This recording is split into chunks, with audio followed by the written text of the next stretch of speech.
Yeah. Ang tanong mo sa'kin pre, ex ka lang, bakit na yung tono mo ay halatadong pabalang na hirap tong tuyuin ko'y malabo tong matray sa spot.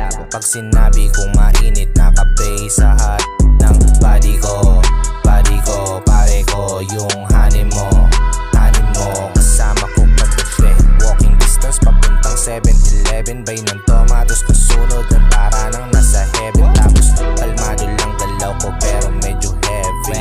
Huwag mo subukan gumaya, semi-deadly, chilling sa Gedli kasama bestie. Unahin ang plano kaysa sa maghintay ng empty.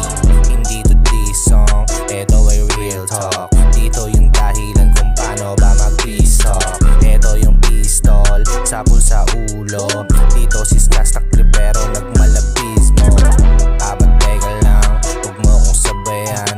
Mga shit mo lao sa'kin, di na dugana yan. Hahabaan ko pasensya ko sa page mo lang kasi di ako adik sa bisyo kundi sa kiss nila. I don't know, fucking bitches, hold up.